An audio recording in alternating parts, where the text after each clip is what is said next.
বেনারস ট্রিপটা নষ্ট করতে চাইলে এই ভিডিওটা স্কিপ করো। সারা বছর কাশী বিশ্বনাথের দর্শনে কোটি ভক্ত আসে বেনারসে, কিন্তু একটা বাজেট ট্রিপ করতে গেলে কিন্তু একটা ভালো ট্রিপ প্ল্যান থাকা চাই। এই ভিডিওতে সেটাই বলবো। প্রথমে কলকাতা থেকে রাতের ট্রেন ধরে চলে আসো বেনারস। হাওড়া বা কলকাতা থেকে অনেক ট্রেন আছে, কলকাতা জাট এক্সপ্রেস, হামসাফার এক্সপ্রেস, কুম্ভ এক্সপ্রেস তো আছেই।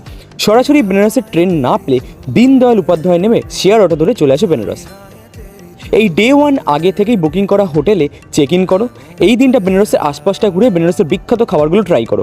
ডে টু সকালেই চলে আসো কাশী বিশ্বনাথের দর্শনে। তারপর অন্নপূর্ণা মন্দির, মহাকাল মন্দির, মণিকর্ণিকা ঘাট সহ আরও বিখ্যাত ঘাটগুলো দর্শন করো। তারপর দুপুরে লাঞ্চ সেরে একটা বোট ভাড়া করে বেনারসের সমস্ত ঘাট বোটে বসেই দর্শন করো। তারপর সন্ধেয় চলে আসো দশাশ্বমেধ ঘাট গঙ্গা আরতি দেখার জন্য।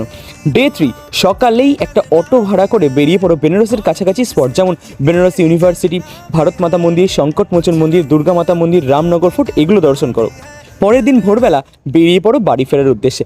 বেনারস বা দীনদয়াল উপাধ্যায় থেকে অনেক ট্রেন আছে ভোরবেলা ছাড়ে। বেনারস শুধু একটা শহর নয়, এটা হাজার বছরের জীবন্ত ইতিহাস। যে শহরে জীবন আর মৃত্যুর মাঝখানে বয়ে যায় গঙ্গা, যেখানে প্রতিটি মুহূর্তে অনুভব করা যায় আধ্যাত্মিক শক্তি। ট্রিপটা খুব তাড়াতাড়ি সাকসেসফুল করতে চাইলে ভিডিওটা সেই বন্ধুদের শেয়ার করো যারা বেনারস আসতে চায়।